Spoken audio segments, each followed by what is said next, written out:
오늘 우리는 이 디모데전서 5장 13절부터 16절까지 말씀을 본문으로 대적에게 기회를 주지 말자라는 그 제목을 가지고 함께 말씀 나누도록 하겠습니다. 자, 우리가 그 지난주에 그 참된 성도의 자격에 대해서 나누면서 관련된 세 가지 이야기를 지난주에도 나눴거든요. 그 첫 번째로 나눴던 이야기가 무엇이었을까요? 네, 그렇습니다. 지금 교회들이 무조건적인 선행, 그러니까 무조건 사람들을 도와주고 무조건 뭐 베풀어야 된다, 이런 이제 인식들을 가지고 있는데, 사실은 지난주 말씀을 보니까 성경에서는 그런 게 아니라, 그게 옳은 것이 아니라 기준을 정해두고 도와줘야 된다. 그래서 진정으로 도와줘야 될 사람을 바르게 도와주는 것이, 그것이 또 교회에서 할 일이다 라고 얘기한 것을 우리가 이제 확인을 했습니다. 자, 그런가 하면 우리 두 번째로 나눴던 이야기가 무엇이었을까요? 네, 그렇습니다. 지난주에 보니까 믿음이 없는 젊은 과부들은 사람을 의지하면서 믿음을 이제 버리는 이제 그런 모습을 보여줬었죠. 그런데 사실은 이제 그렇게 예수님을 버리고 다른 세상 남자들을 원하는 이런 여자들처럼, 사실 우리도 구원을 받았지만 영적인 간음을 저지를 수가 있다라는 말씀을 드렸습니다. 근데 영적인 간음이라는 것은 예수님을 무시하고 이제 다른 것에 관심을 가지는 것이 영적인 간음이라고 그랬죠. 근데 그 얘기를 예수님이고 말씀이시기 때문에 그 말에 대체를 해서 보면, 말씀 없이 말씀 무시하고 다른 것들에 관심 갖는 것, 이런 것들이 사실은 영적인 간음에 해당된다. 그래서 우리가 말씀을 읽어야만 영적인 간음에서 벗어날 수가 있는 것이다. 그리고 또 추가로 말씀드린 것이, 은혜가 다스리는 삶에 대해서 우리가 그렇게 배워오고 또 이제 나눠오고 살아야 된다고 하면서도 실제로 그렇게 살아내지 못하는 것은 예수님과 함께하지 않는 삶을 살기 때문에, 다른 말로 하면 말씀과 함께하는 삶을 살지 않기 때문에 은혜가 다스리는 삶이 내 삶 가운데 적용이 되지 않는 것이다. 그래서 우리가 말씀을 읽을 때 간음을 멈출 수 있고 은혜가 다스리는 삶을 살 수 있으니까 말씀 읽는 일에 열심히 내자라는 얘기를 두 번째로 나눴죠. 자, 그런가 하면 마지막 세 번째로 나눴던 이야기가 무엇이었을까요? 네, 그렇습니다. 지난주 보니까 참된 과부들은 여러 가지 하는 일이 참 많았습니다. 교회에 물론 도움을 받고는 있었지만 여러 가지 많은 일들을 했는데, 나이 많은 중에도 그런 열심을 내는 걸 보면서 우리도 이제 맡은 일에 열심을 다해야 될 텐데, 그 모든 일들을 어떻게 할 수 있느냐? 예수님의 힘으로 행해야 된다고 말씀을 드렸죠. 그런데 예수님의 힘으로 행한다는 것이 구체적으로 뭐냐? 우리가 맨날 강조하는 게 예수님의 힘으로 행한다 하는데, 그것이 사실은 말씀을 읽는 것이 구체적인 행동 방침이라고 말씀드렸죠. 그렇게 하면 하나님께서, 예수님께서 내 일을 대신해 주신다. 그래서 그에 대한 구체적인 예를 들었죠. 여호수아도 다윗도 평생을 그렇게 산 거예요. 그래서 말씀 읽는 데만 열심을 내니까 하나님께서 자기 일을 대신해 주시는, 그래서 우리가 말씀 읽기를 내 삶의 모든 행동에 최우선순위에 두면서 살아가자. 그러면 예수님께서 일해 주신다.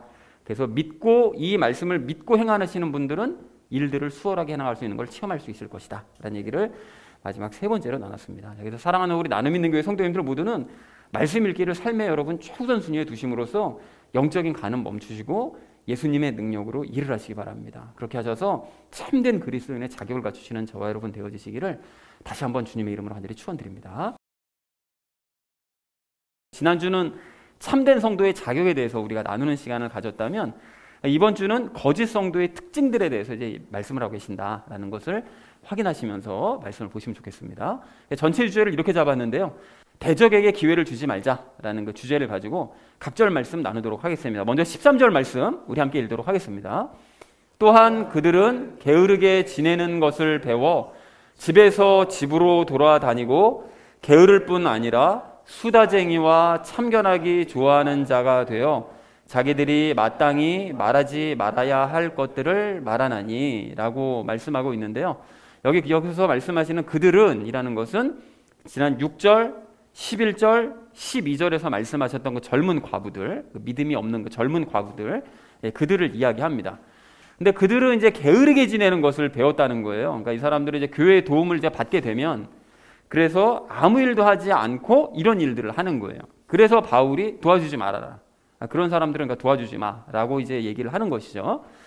자, 그래서 이 사람들이 어떤 일을 하는가 봤더니 집에서 집으로 돌아다닌대요. 그러니까 서로의 집으로 돌아다니면서 그냥 수다 떠는 것을 낙으로 살면서 살아가는 거예요. 그냥 하루 종일. 그리고 그렇게 지내다가 적당한 남자 만나면 믿음 버리고 교회를 떠나가 버리는 거죠. 그러니까 이런 사람들이 엄청 많았던 거예요. 초대교회에도. 그러니까 교회를 이용해 먹고 그냥 자기 편한 대로 살아가고. 자, 그래서 이 사람들이 이제 수다쟁이와 참견하게 좋아하는 자가 됐다고 얘기하는데요. 이 사람들은 남의 삶에 참견하면서 뒷담화에 열중하는, 그러니까 점점 안 좋아지는 거죠, 상황은. 그러니까 교회에도 막 분열도 일어나게 만들고 이런 일들을 했다고 합니다. 자, 그래서 이제 13절 말씀을 정리하자면 그들은, 그 젊은 과부들은 게으름을 배워서 서로의 집으로 돌아다니면서 남의 일을 참견하고 수다를 떠는 자가 되어 말하지 말아야 할 것들까지 말들을 하고 다닌다라고 잘못을 지적했다는 것이 이제 13절의 내용이 되겠습니다. 자, 이어진 14절 말씀 우리 함께 읽도록 하겠습니다. 그러므로 나는 젊은 여자들이 결혼해서 자녀들을 낳고 가정을 꾸리며 비방할 기회를 대적에게 전혀 주지 말기를 원하노라 라고 말씀합니다. 여기 젊은 여자들은 방금 말씀드렸던 것 젊은 과부들이겠죠, 당연히. 그리고 바울이 결혼해서 자녀들을 낳고 가정을 꾸렸으면 좋겠다고 차라리 얘기를 하는데요. 여러분 이제 기억하실 텐데 그 바울이 과부들에게는 원래 혼자 살라고 권면을 합니다. 고린도전서 7장 8절에서 분명히 말씀하죠. 과부들은 다른 남자랑 결혼하지 말고 그냥 혼자 살아라. 그게 제일 좋다. 그냥 이렇게 얘기를 하는데 여기서는 정반대의 얘기를 하고 있잖아요. 결혼을 해라. 그래서 가정 꾸리고 자녀들을 낳아라. 이렇게 얘기를 하는데 왜 그렇게 얘기를 한 것인가 하면 이런 여자들은 사실은 그리스도인이 아니잖아요. 그리스도인이 아닌데 그러니까 차라리 결혼해가지고 악을 저지르지 않기를 바라는 거예요. 결혼하지 않고 가정이 없으니까 자꾸 그런 사람끼리 몰려다니면서 수다나 떨고 막 교회 험담하고 뭐 누구 험담하고 이렇게 삶을 사느니 차라리 결혼해서 가정 꾸리고 자녀를 낳으면 바빠지니까 그럴 시간이 없으니까 죄질 시간이 줄어드니까 차라리 그렇게 결혼하는 게 낫겠다. 그런 여자들은 라고 권면을 한 것입니다. 그런 의미에서. 그리고 비방할 기회를 전혀 대적에게 주지 말기를 원한다고 얘기하는데 이게 중요합니다. 그러니까 이런 여자들이 이제 변화되지 않고 계속해서 이런 식으로 남 험담이나 하고 다니고 그냥 뭐 교회에서 도움받은 걸로 그냥 자기네끼리 그냥 놀고 먹고 그냥 이런 식의 삶을 계속 살아내면 누구에게 기회를 주는 거죠? 대적인 사탄에게 기회를 주는 거예요. 그래서 사탄에게 비방할 기회를 주는 것이고 그럼 나중에 죄값을 본인들이 치르는 거죠. 사탄이 가만히 있지 않고 마지막에 이제 불호수로 들어가기 전에 하나님께 탄원할 거 아니겠어요? 쟤네들 저런 악을 저질렀는데 쟤네들을 구원해 주신다고요? 이런 식으로 하게 되면 하나님께서는 공정하신 분이니까 그 의견을 또 들으셔야 되거든요. 그러니까 이렇게 되면 죄값을 본인들이 치를 수밖에 없다는 거예요. 그러니까 그렇게 될 바에 죄 짓지 않게 하기 위해서라도 차라리 결혼하는 게 낫겠다라고 바울이 권면했다는 것이 14절의 내용이 되겠습니다. 자, 14절 전체 의미를 이렇게 정리할 수 있겠는데요. 그러므로 나는 젊은 과부들이 결혼해서 자녀들을 낳고 가정을 꾸려 바빠짐으로 말미암아 악을 차라리 저지르지 않게 만들므로써 대적에게 비방할 기회를 전혀 주지 않기를 바란다라고 얘기했다는 것이 14절의 내용이 되겠습니다. 자, 이어진 15절 말씀 우리 함께 읽도록 하겠습니다. 어떤 자들이 이미 사탄을 따라 돌아섰도다 라고 말씀합니다. 그래서 어떤 자들이라는 건 끝내 스스로의 잘못을 깨닫지 못하고 그리스도를 대적하면서 믿음을 버리고 세상 뭐 남자랑 결혼해서 그냥 가버린 사람들, 그러니까 교회도 떠나가고 믿음도 버리고 그냥 가버린 그런 과부들, 그런 사람들은 사탄을 따라 그냥 가버렸다는 것이죠. 자, 그래서 15절을 정리하자면 어떤 자들은 이미 믿음을 버리고 사탄을 따라서 돌아섰다. 그러니까 너희는 그런 전례를 따라가면 안 된다라고 권면을 한 것이죠. 자, 마지막 16절 말씀 우리 함께 읽도록 하겠습니다. 만일 믿는 어떤 남자나 여자에게 과부들이 있거든 그들이 그들을 구제하게 하고 교회에 짐을 지우지 말라. 이것은 교회가 참 과부인 자들을 구제하게 하려 함이니라 라고 말씀합니다. 여기 좀 말씀이 길어서 이제 잘랐는데 그 믿는 어떤 남자나 여자에게 과부들이 있다는 것은 그 여기서 얘기하는 과부는 방금 말씀드렸던 그런 과부들이요. 죄를 범하고 있는 이런 과부들. 그러니까 만약에 믿는 남자나 여자의 가족 중에, 그러니까 교회를 다니는 그 믿음을 가진 그 남자나 여자 가족 중에 이런 과부들이 혹시라도 있다면, 그러면 그들이 그런 과부들을 구제하게 해라. 그러니까 그런 과부들을 부양하게 하라는 거죠. 지난 8절에서도 그 얘기 했었잖아요. 가족 중에 그런 사람이 있으면 부양하라고. 그렇게 해서 교회에 짐을 지우지 말라는 거예요. 그러니까 교회에는 그런 과부들을 둡지 말고, 그러니까 괜히 그 엉뚱하게 도왔다가 뭐 믿음 버리고 달아나게 하느니 아예 그냥 교회에선 차라리 부담을 갖지 말고 그냥 너희들이 부양을 하게 만들어야 된다라고 얘기를 했다라는 것이죠.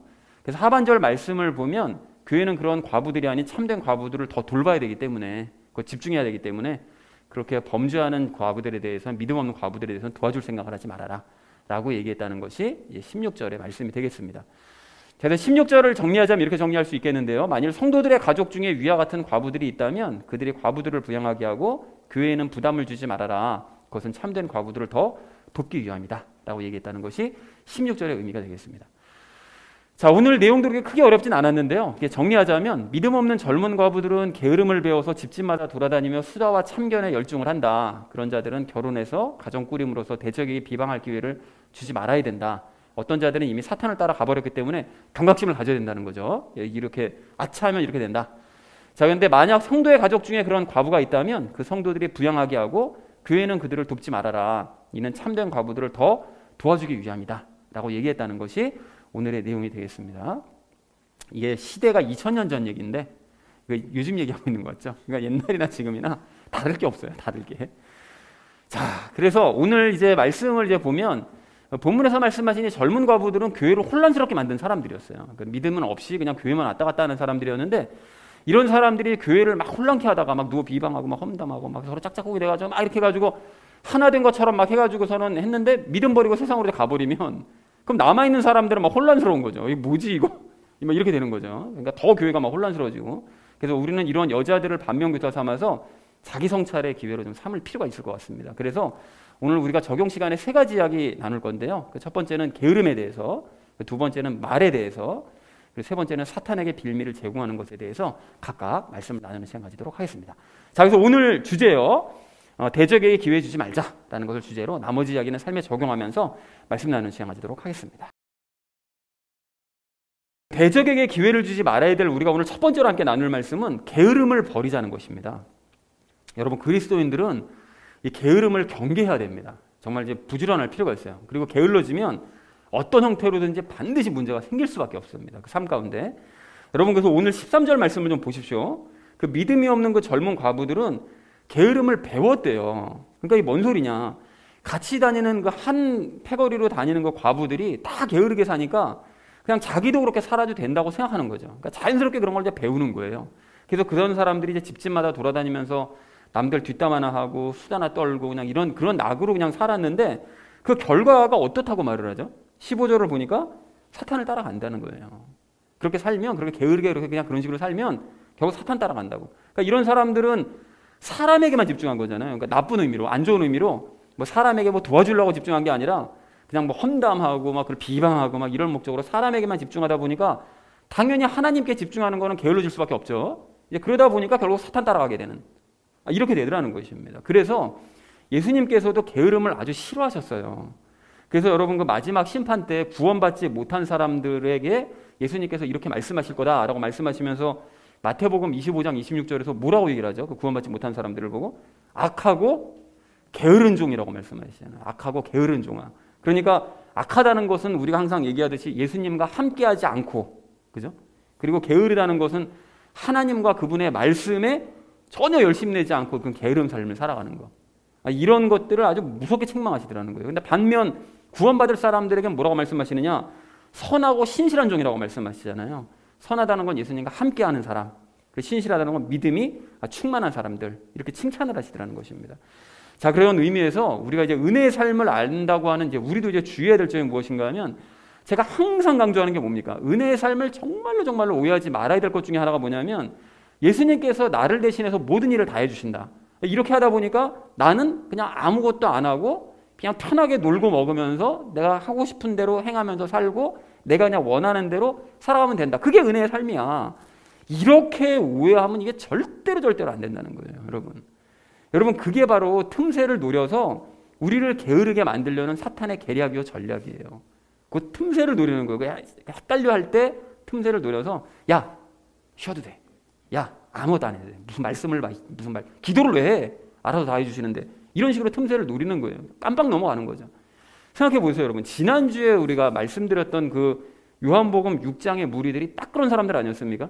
그 사람들이 오병이어의 기적을 체험한 이후에 예수님께 정말로 감사하고 감격해서 야, 내가 이분만 믿고 따라야 되겠다. 이렇게 한 게 아니라 어떻게 하죠? 우리 일 안 해도 매일 배불리 먹고 살 수 있도록 편한 삶 살 수 있게 해주세요. 이게 바라는 거예요. 이게 당당히 요구하는 게 그거예요. 그럼 이런 사람들이 뭐 하나님께 뭐 관심이 많고 영적인 일에 관심이 많았냐? 전혀 관심 없었거든요. 그냥 그 사람들 관심은 오직 그냥 편하게 먹고 사는 거, 예수님 덕택에 편하게 먹고 사는 게 요것만 목적이었어요. 그래서 그렇게 영적, 육적으로 그 게을러온 바로 그 사람들의 속을 아셨던 우리 예수님께서 그들에게 뭐라고 얘기합니까? 너희는 먹기 위해서 나 쫓아다닌다. 이렇게 말씀하시잖아요. 근데 여기서 그 먹다라는 그 단어의 그 원어의 의미를 보면 그 짐승에게 쓰는 단어거든요. 그러니까 결국은 뭔 소린가 하면 그렇게 영적으로나 육적으로 게으른 삶을 사는 사람들은 짐승과도 다를 바 없다. 이런 말씀을 하셨다는 거예요. 자, 그러니까 우리는 이제 부지런하게 살아야 되는데, 게으르지 말고 정말 부지런하게 살아야 되는데, 그럼 뭐 아무 일이나 그냥 뭐 다 열심히만 하면 되는 것이냐? 그건 또 아니잖아요. 그래서 여러분, 가령 요즘 우리가 에스더서 묵상하고 있지 않습니까? 근데 에스더서 묵상할 때 그 에스더가 페르시아의 그 황후를 새로 뽑기 위해서 사람들을 모집할 때 모든 여자들, 그 후보자들 전부 다 왕궁으로 불러 모으잖아요. 그 여인의 뜰이라는 곳으로 이제 불러 모으잖아요. 그랬을 때 그 모르드게가 어떻게 하죠? 그냥 모르드게는 어떻게든 에스더가 페르시아의 황후가 되기를 소망하고 있는 거예요. 그러니까는 매일같이 하루도 안 빼놓고 매일 들락날락 하는 거예요. 그냥 매일. 뭐 그런다고 그래서 지가 뭐 어떻게 에스더가 황후가 됩니까? 그런 것도 아닌데 그냥 헛수고가 되든지 말든지 신경 안 쓰고 그냥 노심초사 그냥 이거 어떡하지? 정말 부지런하게 왔다 갔다 하잖아요. 그러면 그런 부지런함을 우리가 봤을 때 야, 부지런하니까 정말 하나님 뜻대로 산다 이렇게 할 수 있습니까? 아니잖아요. 모르드게가 그냥 자기 힘으로만 열심히 왔다 갔다 한 거지 하나님을 바라느냐, 전혀 하나님께 간구하는 모습은 나오지를 않아요. 그냥 오직 자기 목적 이루기 위해서 인간적인 방법으로 열심내고 바쁜 거, 이렇기 때문에 이게 문제가 많은 열심이었다는 거예요. 그런가 하면 우리가 뭐 전에 나눴었던 사무엘상의 다윗도 마찬가지잖아요. 다윗도 하나님 명령에 순종하지 않고 블레셋으로 도망갔었을 때, 자기 살려고 도망갔었을 때 아기스 왕에게 인정받기 위해서 매일 거짓말하잖아요. 매일 다른 데 치고 와가지고 유다 치고 왔다고 막 거짓말하고, 그리고 그냥 살아남기 위해서 온갖 그냥 열심히 다 하고, 아기스한테 어떻게 하면 잘 보일까 막 이것만 신경 쓰고 있고. 그러니까 그런 열심은 하나님을 외면한 상태에서의 열심이었기 때문에 그런 열심도 옳지 않다는 것입니다. 자, 그러므로 뭘 알 수 있는가 하면 우리는 정말 부지런하게 살기는 살아야 되는데, 어떻게 부지런하게 살아야 되느냐? 하나님의 일을 부지런하게 해야 된다는 사실을 알 수 있다는 거예요. 자, 그러면 하나님의 일이 뭐라고 그랬죠? 너무나 이제 다 하시는 거 아닙니까? 요한복음 6장 29절에서 뭐라고 말씀하셨어요? 하나님께서 보내신 자를 믿는 게 하나님의 일이다 이렇게 말씀하시잖아요. 그런데 바로 앞절에서 예수님께서 뭐라고 말씀하셨는가 하면 기억하시죠? 너희는 육신의 양식을 얻기 위해서 열심히 수고하지 말고 너희 앞에 영생을 주기 위해서 너희 앞에 항상 있는 그 양식을 위해 수고하라 말씀하시잖아요. 그게 말씀이라고 그랬죠. 그거를 그러니까 연결시켜서 얘기를 하면 어떻게 됩니까? 영생에 이르게 하시는 그 말씀을 읽는 수고를 함으로써 예수님 믿는 게 하나님의 일이에요. 그러니까 다시 말씀드리면 성경 열심히 탐구하면서 읽어서 예수님 믿게 되는 게 이게 하나님의 일이라는 거예요. 성경 열심히 읽는 게. 그런데 말씀을 읽는 이 부분에 대해서는 그동안 제가 너무 강조를 많이 해왔잖아요. 정말 지겨울 정도로 한 3달에 가까워서 말씀을 드렸거든요. 세 달 됐나? 그렇게 했는데 그래서 오늘은 더 이상 말씀드리지 않겠습니다. 그래서 우리가 이렇게 말씀을 열심을 내야 되지만 그러면 그것만 열심을 내면 되느냐? 아니고요. 열심을 내야 될 일이 한 가지가 더 있는데 그게 뭔가 하면 세상 일입니다. 세상 일. 부업이에요. 부업. 부업만 열심을 내면 안 되지만 하나님의 일을 하는 상태에서 세상 일도 열심히 해야 된다는 거예요. 여러분, 우리가 세상 일을 외면하며 살 수 있느냐? 안 됩니다. 우리 그리스도인들은 그래서 2배로 더 바쁠 수밖에 없는 거예요. 그런데 문제가 뭐냐 하면 하나님의 일에 열심을 내고 부지런 떨다 보면 세상 일을 할 시간이 부족해지잖아요. 그럴 수밖에 없잖아요. 그러니까 뭐 세상 일만 그렇다고 열심히 할 수도 없는 거고. 그러면 둘 중에 하나를 포기해야 되냐?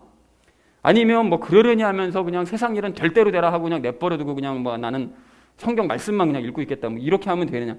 이것도 안 됩니다, 여러분. 그렇게 하시면 안 돼요. 그러니까 부업도 잘 감당을 하셔야 되는 것이, 부업을 통해서 우리가 가족을 부양하는 책임이에요. 지난주 8절에서 말씀하셨잖아요. 가족을 부양하는 책임도 져야 되기 때문에, 그러니까 우리가 세상 일도 열심히 해야 된다는 거예요. 그럼 어떻게 해야 되는 것이냐? 그래서 우리에게 필요한 게 뭐죠? 그래서 기도가 필요한 거예요, 여러분. 그래서 예수님께 믿음을 달라고 간구해서 그 예수님의 믿음을 가지고 이 세상 일을 위해 해결해 달라고 여러분 간구하셔야 된다는 것입니다. 근데 여러분 여기서 잘 이걸 따져보시면 아까 전에 하나님의 일이라는 것이 하나님께서 보내신 예수님을 믿는 게 하나님의 일이라면서요. 그러니까 이것도 역시 하나님께서 보내주신 그 예수님을 믿는 그 기도하는 것도 그걸 믿고 일을 하는 것이기 때문에 기도도 역시 하나님의 일입니다. 그게 따지고 보면. 그러니까 우리가 그렇게 기도로 하나님의 일을 열심히 하면 지난주에도 말씀드렸던 것처럼 예수님께서 내 일을, 그 세상 일을 대신해 주시는 거예요. 몸은 물론 내가 움직이죠.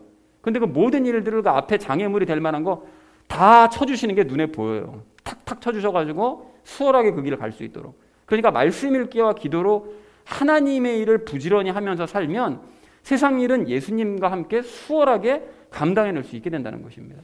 그래서 여러분 한번 테스트해보고 싶으신 분은 테스트를 한번 해보세요. 예수님께 전혀 간구하지 않고 그냥 내 힘과 노력만 가지고 내 앞에 놓여진 일을 수행했을 때 그 일이 잘 해결이 되는지, 해결이 된다면 그것이 시간이 얼마나 걸렸는지 여러분 한번 테스트해 보시고요.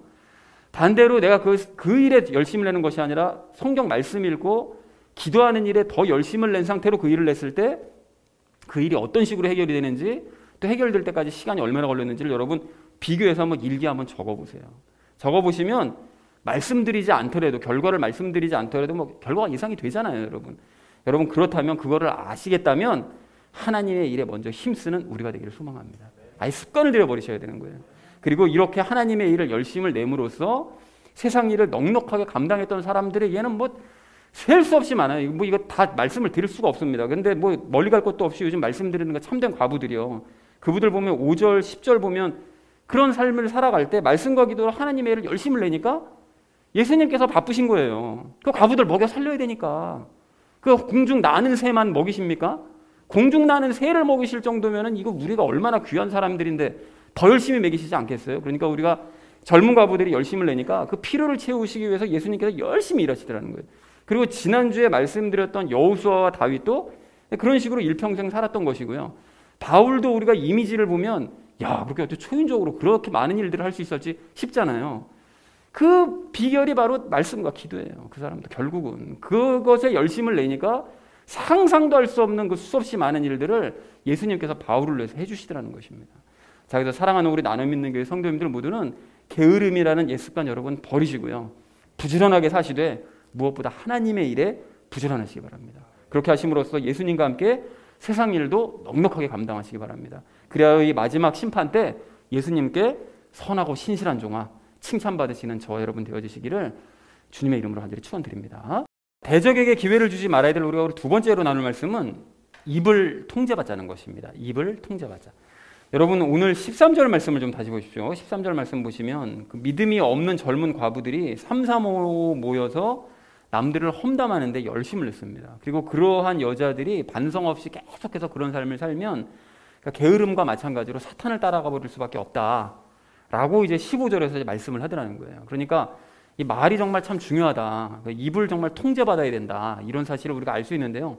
근데 솔직하게 말씀드리자면 이제 이 부분에 대해서는 저 역시 이제 찔림을 받는 점들이 참 많습니다. 뭐 정치인들 뭐 이런 거 보면 막 얘기하고 막 험담하고 막 이렇게 되잖아요. 그래서 말이 나온 김에 우리가 이 말에 대해서 좀 함께 고민을 좀 해보고 좀 바른 방향을 좀 잡는 시간을 좀 가졌으면 좋겠는데요. 그런 의미에서 이제 성경에 좀 특이하게 독특하게 이 말에 대해서 구체적이고도 아주 따끔하게 지적을 하신 본문이 있어요. 그게 어딘가 하면 야고보서입니다. 그래서 야고보서를 좀 생각을 해봤으면 좋겠는데요. 야고보서 3장을 보면 그 그리스도인들이 하는 말에 대해서 아주 무섭게 질책을 하시는데 3장 전체를 보면 총 3가지 주제로 말씀을 하십니다. 첫 번째 주제가 뭔가 하면 혀는 정말 제어하기 힘든 것이다 라고 이제 그 말씀을 해요. 그래서 야고보서 3장 2절을 보면 이렇게 말씀합니다. 들어보십시오. 만일 어떤 사람이 말에서 실족하지 아니하면 바로 그 사람은 완전한 사람이요 능히 온몸도 제어하는 사람이다. 이렇게 얘기를 합니다. 그러니까 말을 제어할 수 있는 사람이라면, 통제할 수 있는 사람이면 정말 엄청난 사람이라고 얘기를 하는 거예요. 이제 그러면서 몇 가지 예를 드는데 그 타고 다니는 말 있잖아요. 그 타고 다니는 말은 덩치가 크잖아요. 근데 그 덩치가 큰 애를 통제할 수 있는 건 입에 재갈만 있으면 된다. 작은 재갈 하나면 그 큰 말을 통제할 수 있다. 그리고 범선이요. 그 바람 타고 가는 그 큰 범선들이 정말 무지막지하게 크잖아요. 근데 그렇게 거대한 그 범선도 폭풍 중에라도 원하는 방향으로 갈 수 있는데 그것을 원하게 할 수 있는 방향으로 갈 수 있도록 통제할 수 있는 거는 작은 키 하나면 된다. 그 돌리는 거예요. 그럼 뒤에 키가 크지 않잖아요. 배 크기에 비해서. 자, 그런데 혀는 이런 것들과 완전히 반대라는 거예요. 혀는 크기로 따지면 그 거대한 말이나 범선과 비교할 수 없이 작은데 통제가 안 된다는 거예요. 통제가. 그 큰 것들은 다 통제가 되는데 이 작은 거는 통제가 안 된다는 거예요. 즉 작은 불이 큰 물건들을 다 태워버리는 것처럼 또 통제받지 않은 이런 혀는 온 몸을 더럽히고 본성에 불을 붙여버리는 그러잖아요. 우리 뭐 말하고 뭐 말다툼하다 보면 아주 그냥 습관 확 나와버리게 만들어버리잖아요. 그래서 야고보가 혀는 이 불지옥 위에 놓여있다고 할 만큼 참으로 악한 것이다 라고 얘기를 하더라는 것입니다. 그리고 결정적으로 3장 7절 8절에서는 이렇게 말씀하는데 여러분 들어보십시오. 모든 종류의 짐승과 새와 뱀과 바다에 있는 것들은 길들여졌고 또 사람이 길들여 왔으나 혀는 아무도 능히 길들이지 못하나니 그것은 다스릴 수 없는 악이요 죽이는 도구로 가득한 것이니라. 그러니까 굉장히 비판을 세게 하는 거죠. 그러니까 야고보가 궁극적으로 말하고 싶은 게 뭐냐, 다른 거 다 통제할 수 있는데 인간이 혀 요거 하나만큼 통제 못해가지고 낭패 본다는 거예요. 그러니까 인간의 힘으로는 도저히 제어할 수 없다라는 사실을 인정해야 된다. 너희 힘 가지고는 이거 제어 안 된다, 이거를 말씀하더라는 것입니다. 자, 그런데 야고보가 여기서 끝내지 않고요, 이어서 이제 또 한 번의 결정타를 먹이는데 야고보서 3장 9절부터 12절을 보면 이렇게 말씀합니다. 여러분 좀 긴데 잘 들어보십시오. 그것으로 우리가 하나님 곧 아버지를 찬송하며 또 그것으로 우리가 하나님의 모양대로 만들어진 사람들을 저주하느니라. 같은 입에서 찬송과 저주가 나오거니와 내 형제들아, 이런 것들이 결코 그래서는 아니 되느니라. 샘이 같은 곳에서 단물과 쓴물을 내느냐? 내 형제들아, 무화과나무가 올리브 열매를 맺을 수 있느냐? 혹은 포도나무가 무화과를 맺을 수 있느냐? 그와 같이 어떤 샘도 짠물과 민물 둘을 낼 수 없느니라. 여러분, 말씀이 너무 인상적이지 않으세요? 아니, 그리스도인들이 어째 그럴 수가 있냐는 거예요. 아니, 하나님 아버지를 찬양하고 찬송하면서 감격하는 말을, 그렇게 은혜로운 말을 입에서 막 쏟아내다가 돌아서 가지고는 똑같은 그 입 가지고 그냥 열불을 내고 막 화를 내면서 다른 사람들을 저주하는 말을 어떻게 쏟아내는, 이런 일을 어떻게 할 수 있느냐는 거예요, 그리스도인이라는 사람들이. 같은 샘에서 단물과 쓴물 동시에 하는 거 본 적 있냐? 민물과 짠물이 동시에 나와?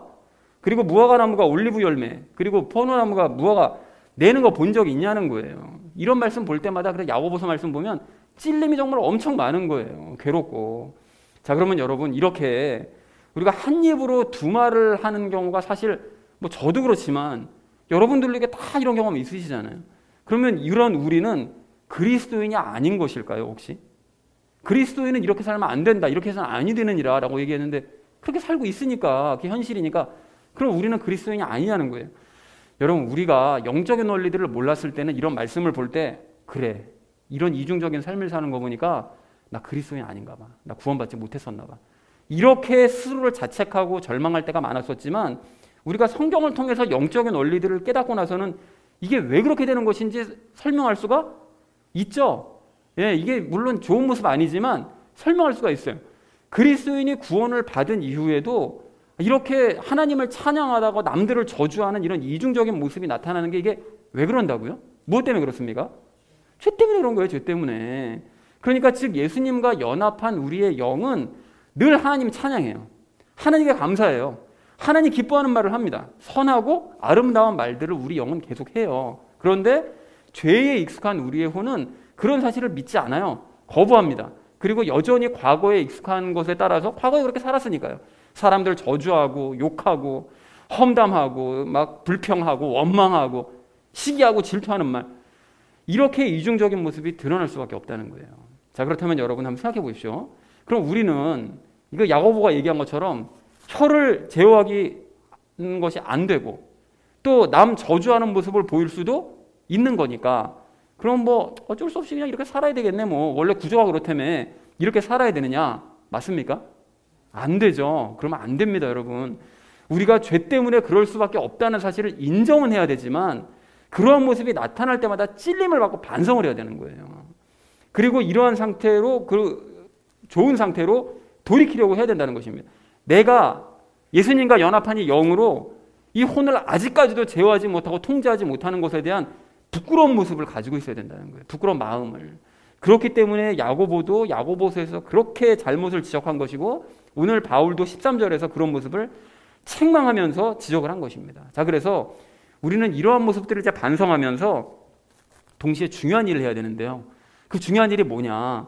예수님께 고백하고 간구해야 됩니다, 여러분. 즉, 죄 때문에 저는 혀를 도저히 통제할 수 없어서 제 의지와 상관없이 자꾸 독한 말하고 저주하고 험담하고 불평하고 원망하고 이런 말이 자꾸 나와요, 예수님. 그러니까 예수님, 저는 제 입을 예수님께 통제받고 싶어요. 이것을 반성할 때마다 고백하고 간구해야 된다는 거예요. 그럼 간구하면 한 번에 싹 고쳐지느냐? 당연히 그렇게 안 됩니다. 하지만 점점 변화되어서 말하게 하심을 따라 말할 수 있는 사람으로 바뀌어 가야 된다는 거죠. 그래서 야고보가 3장 그 마지막 절, 그러니까 야고보서 3장 마지막 부분에서 그렇게 변화됨으로써 본을 보이라고 말을 하는데요. 구체적인 방법을 알려줍니다. 3장 13절에서 이렇게 말씀합니다. 너희 가운데 지식을 갖추고 지혜로운 자가 누구냐? 그는 지혜의 온유함으로 선한 생활에서 나오는 자신의 행위를 보일지니라. 이렇게 얘기를 해요. 그러면 이게 의문이 생기잖아요. 아니 이제까지 갑자기 말과 혀에 대해서 얘기하던 야고보가 갑자기 왜 지혜에 대해서 얘기를 해? 이런 생각을 할 수가 있는데 잠언을 나눌 때 우리가 이미 답을 얻었잖아요. 지혜를 다른 말로 뭐라고 한다고요? 그것이 곧 말씀이잖아요. 지혜고 말씀이잖아요. 그걸 얘기하는 거예요. 그러니까 말씀의 온유함으로, 지혜의 온유함으로, 말씀의 온유함으로, 즉 말씀으로 통제받는 삶을 살아서, 혀를 통제받는 삶을 살아서 선한 행위를 드러내는 모습을 보여줘야 된다. 이렇게 구체적으로 답을 제시를 해주더라는 거예요. 그래서 여러분 말씀으로 그러면 혀를 통제한다는 게 도대체 구체적으로 뭘 어떻게 해야 된다는 것이냐? 예를 들어 드릴게요. 여러분 우리가 성경을 읽다 보면 여러 가지 말씀들을 많이 보는데 그중에서 우리가 인상적인 것들이요. 가나안으로 들어가라는 하나님의 말씀을 명령을 듣고도 이스라엘 백성들이 어떻게 하죠? 불평하고 원망하잖아요. 불평하고 원망하는 그 말 때문에 당장 들어갈 수 있는 가나안을 40년을 뺑뺑이를 돌았어요. 그 말 때문에 그 말 혀만 그렇게 제어를 했었으면 안 그랬을 텐데. 그리고 복음서를 보면 예수님 재판 받으실 때 유대인들이 어떻게 하죠? 막 예수님 풀어주려는 빌라도한테 막 대항하고 막 반발하면서 절대 풀어주면 안 된다고 막 죽여버리라고 십자가에 못 박아야 된다고 이렇게 얘기하면서 뭐라고 얘기합니까? 그 하지 말았어야 될 말을 했죠. 그에 대한 책임은 우리와 우리 자손들이 다 질 거다. 걱정하지 말고 죽여라. 이 얘기를 하잖아요. 요 말이요, 요 말. 그 새치 혀. 아주 끔찍한 범죄 저지른 거죠. 그래서 그 결과 유대인들이 어떻게 됐습니까? 그로부터 40년 이후에 역사에서 완전히 사라져버렸어요. 이 땅에서 완전히 사라져버렸어요. 그리고 그 후손들은 2000년 동안 유럽 전 일대를 이리저리 유랑하고 방황하면서 살다가 2차 세계대전 때는 아주 끔찍한 일들을 당하더라는 것입니다. 자, 그러니까 성경을 통해서 우리가 이런 말씀들을 볼 때마다 뭘 느끼느냐? 말 정말 조심해야 되겠다. 이거 말 함부로 하면 진짜 안 된다 이거. 이거 아주 끝장나는 거다 이거 잘못하면. 이런 생각이 들잖아요. 그러니까 즉 우리 안에 여기서 이제 영적인 원리요. 말씀을 읽으면 그 말씀이 우리 영 안으로 들어와서 자극이 돼요. 자극이. 우리 영을 자극한다고요. 그러면 자극을 받은 영이 죄에 익숙한 혼을 뒤흔들어요. 정신 차리라고 지금. 이 말씀 안 보여? 정신 차려야 된다고. 그러면 혼이 그 순간만큼은 육체를 주장해서 말을 함부로 하지 못하도록 혀를 통제한다는 것입니다. 혀를 멈추게 하는 거예요. 그러니까 이것이 말씀을 읽을 때 우리 안에서 일어나는 일련의 영적인 현상들인 것이고 이렇게 말씀으로 혀를 통제할 수 있다는 것이 구체적인 이제 방법이 될 수 있다는 것입니다. 그러니까 혀를 통제하고 싶다면 어떻게 된다고요? 말씀을 읽어야 된다고 야고보 사도가 말씀을 하고 있더라는 거예요. 자, 그리고 이렇게 말씀을 읽을 때뿐만이 아니라 제가 평소에도 그런 말씀 드렸었잖아요. 평소에 말을 할 때 이게 좀 시간이 걸릴 수는 있지만 예수님께 계속 기도해야 된다. 이 말씀 드렸던 거 기억나시죠? 여러분 그러니까 말을 하기 전에 계속해서 이게 예수님께 이거 말해야 돼요? 말아야 돼요? 이 상황에서 이런 말 해야 됩니까? 말해야 됩니까? 이거를 계속 여쭈어야 돼요. 여쭈시다 보면 할 말과 하지 말아야 될 말이 구별이 서서히 되어져 가요. 그리고 어떤 얘기는 진짜 하려고 딱 입 밖까지 나왔는데 갑자기 분위기가 하지 못하도록 만들어버리시는 경우도 있어요. 이거 막으시는 거구나. 이게 느껴진다고요. 그럴 때는 말하지 말고 침묵하시면 됩니다. 끝까지 이걸 갖다가 침묵을 깨고 그냥 얘기를 해버리면 그런 문제 생기는 거예요. 그럴 때 순종하지 않으면. 그래서 이렇게 우리는 말씀을 통해서 기도를 통해서 혀를 통제받음으로써 점차 선한 말을 하는 모습을 보여주고 그에 합당한 행위들도 보여줘야 된다는 것입니다. 그래서 야고보서 3장 17절 마지막에 이렇게 얘기해요. 순수하고 다음으로 화평하며 부드럽고 간청 잘 들어주며 긍휼과 선한 열매로 가득하고 차별이 없고 위선이 없다. 이런 모습을 보여줘야 된다는 거예요. 그래서 선한 말을 함으로 말미암아. 그래서 사랑하는 우리 나눔 있는 교회 성도님들 모두는 혀를 통제할 수 없다는 사실을 여러분 인정하시되 반성하시면서 예수님께 통제를 요구하시기 바랍니다. 내 힘으로 안 되니까 예수님 통제해 주십시오. 통제권 넘기세요.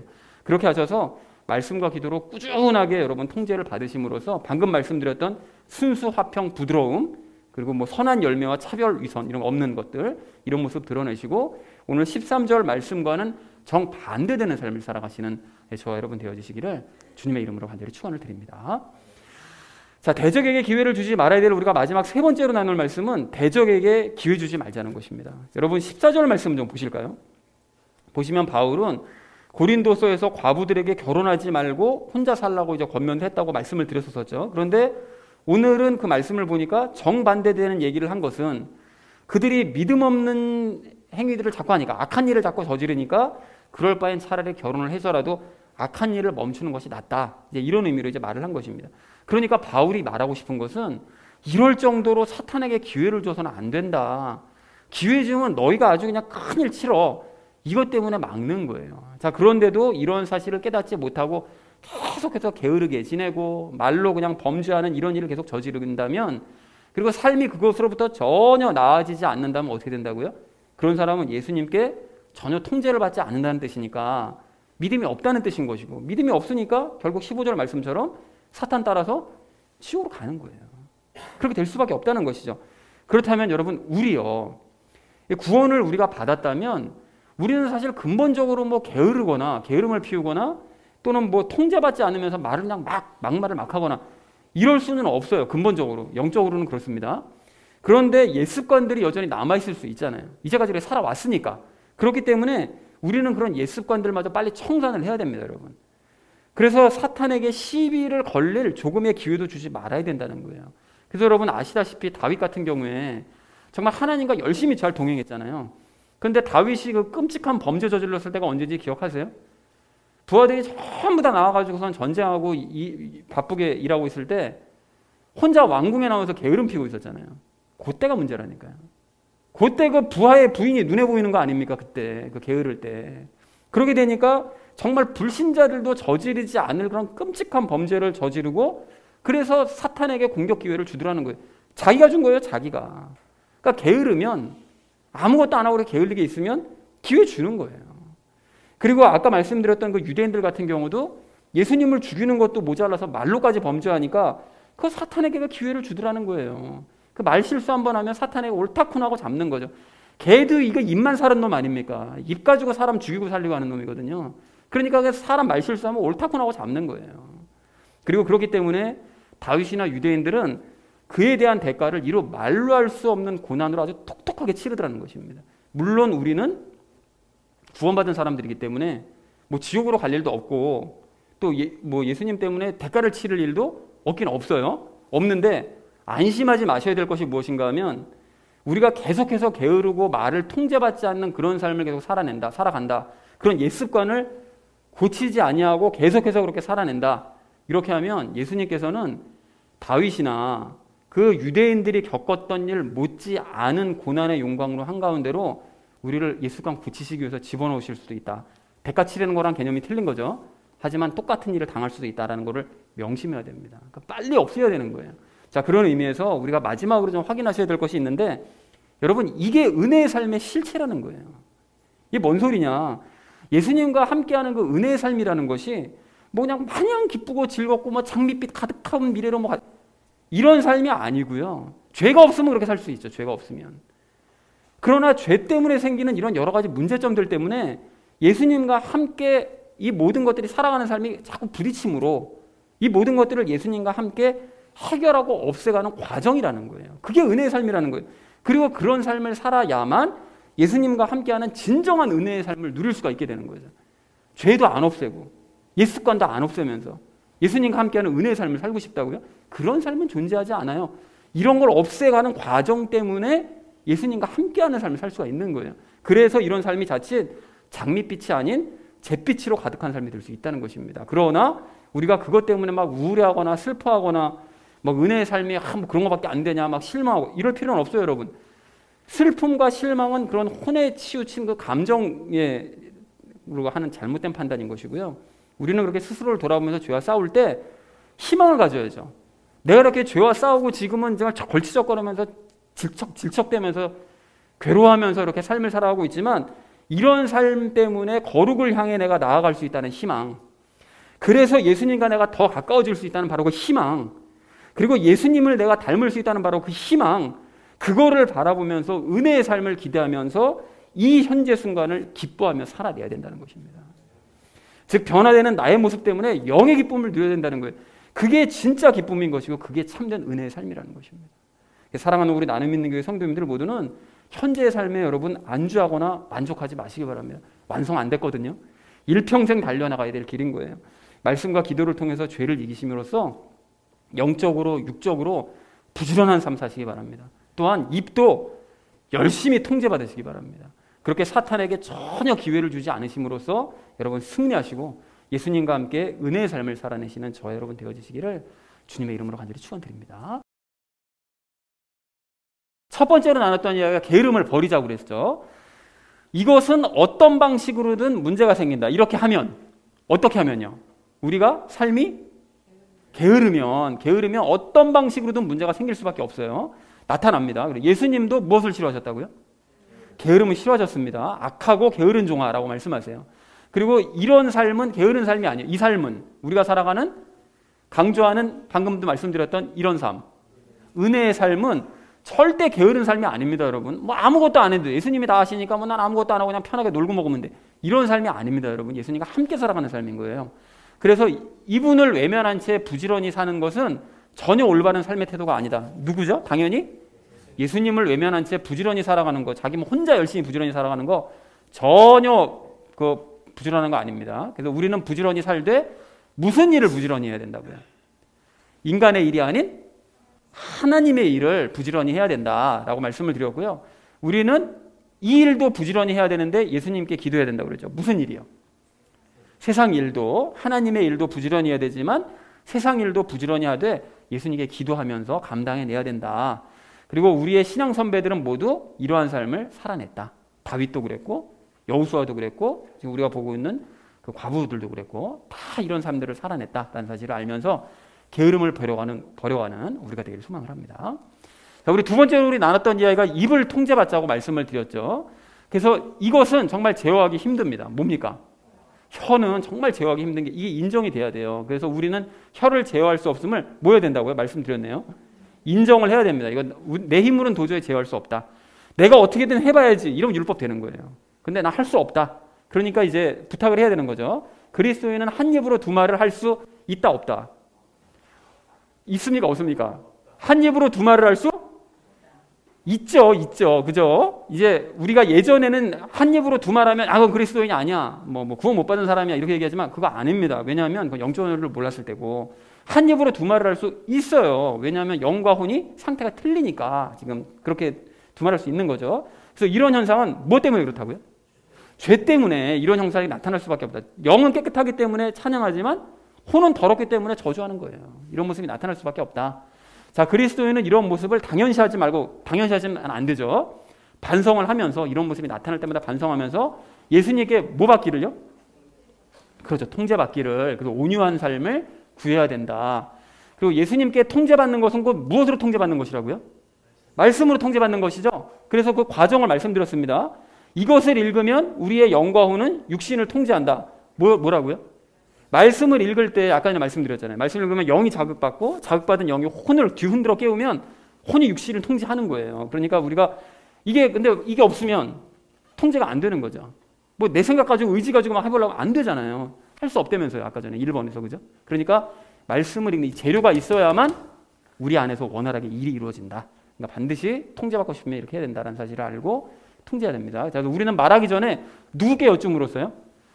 예수님께 여쭌으로써 말을 계속 통제받아야 됩니다. 이거 말을 해야 됩니까? 말아야 됩니까? 자꾸 여쭤보셔야 돼요. 처음에 늦지만 점점 빨리빨리 깨달아지게 됩니다. 그래서 그로 인해 변화된 모습을 보여야 된다. 본보여야 된다라고. 그래서 우리 입을 통제받는 우리가 되기를 소망을 합니다. 그리고 마지막 세 번째로 우리 나눴던 말씀이 대적에게 기회를 주지 말자고 그랬죠. 그래서 바울은 믿음이 없는 젊은 과부들에게 결혼을 해서라도 사탄에게 뭘 주지 말라고요? 기회를 주지 말라라고 이제 얘기를 했죠. 굉장히 중요한 얘기니까요. 그래서 다윗과 유대인들은 다윗은 게으름 때문에, 유대인들은 그 말 때문에 큰 무엇을 치렀습니까? 대가를 치렀죠. 아주 정말 상상할 수 없는 대가를 치른 거예요. 둘 다. 자, 그래서 구원받은 우리는 대가를 치르지 않죠. 대가를 치르진 않습니다. 우리는. 하지만 게으름과 말을 통제받지 않는 예 습관을 없애지 않으면 어떤 훈련 받을 수 있다고요? 정말 심각한 고난의 훈련을 받을 수가 있다. 용광로에 들어가는 것 같은 그런 고난의 훈련을 받을 수가 있다. 그러니까 빨리 이 예 습관을 없애고자 예수님께 자꾸 부탁을 해야 됩니다. 통제를 받아야 됩니다. 그래서 이처럼 죄를 이기는 삶이 힘들지만 거룩해짐으로써 예수님과 가까워지는 것이 무슨 삶이라고요? 이게 곧 은혜의 삶이다. 이것이 무슨 은혜의 삶이 마냥 좋고 행복하고 이런 삶이 아니라 예수님과 함께 죄가 걸리면 고쳐가는 그런 삶, 그것이 은혜의 삶이다 라고 우리 얘기를 나눴습니다. 자, 그래서 사랑하는 우리 나눔 있는 교회 성도님들 모두는 말씀과 기도로 모든 게으름들 여러분 물리치시고 부지런한 삶을 살아가시길 바랍니다. 그리고 또한 말씀과 기도로 혀를 통제받으시기 바랍니다. 그렇게 하셔서 사탄에게 어떤 기회도 주지 않는 저와 여러분 되어지시기를 주님의 이름으로 간절히 축원을 드립니다.